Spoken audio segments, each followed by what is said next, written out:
Thank you for your video blog this week, Chandrika. I appreciated hearing about the ethical principles and the self-reflection and talking about it being something as part of lifelong learning. I think that is very true, that it should be a part of that. Something that I heard you say that kind of stuck out to me was about there's value in being humble and to not let our pride get in the way of helping our clients. And it leads me to something that happened this week where I work with a particular client and their family member.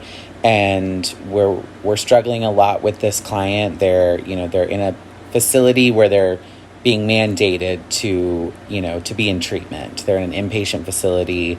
And I think that their family member, unfortunately, views things a little differently, as if they were in an outpatient setting. So a big issue this week was trying to switch case managers, and that was myself, to go to another case manager, basically without giving really any reason, just saying that I apparently stress out or make this person anxious. And I asked, can you please let me know what it is about my approach, what it is about our conversations, because I'm, racking through the just several conversations that we've had. This person's not been there that long, and I can't think of any where there was any, level of disrespect or not seeming to care on my part. I feel like I was, very fair, very respectful.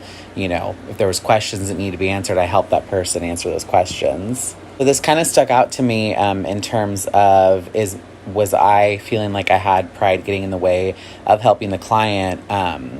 I worked on spending more time getting to know this client. There's, a lot of issues at play here, but there's a lot of, very obvious codependency with the parent, trying to be so involved to the point that it's, making it seem like the client's done nothing wrong and does nothing wrong. They're there for treatment. We have certain rules in this inpatient facility, certain guidelines to follow. And, I go over those rules with the client, and I'm in no way trying to be, authoritarian over them. But in her eyes, it seems like I'm just by going over these rules and calling out that there was, breaking of these rules, that's me attacking the client. And his whole thing is that he feels like I don't like him. And I don't know where it comes from. I don't know if it's just a feeling that's irrational. I don't want to, put that all on him.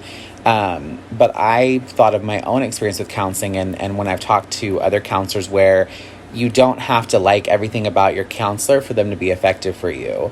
And I thought about that, and I actually talked to him about that when we had a discussion, was that not everything that I'm going to propose and not everything we're going to go over is going to be something you're going to necessarily like. There's going to be challenges. And, if you're only concerned with the counselor agreeing with everything you're doing as a client, or you're only concerned with ensuring that the counselor likes you, then I feel like this can get in the way of effective counseling. It can open the door for dual relationship type stuff. If I'm worried about just that, then I may end up having some more issues related to those professional relationships.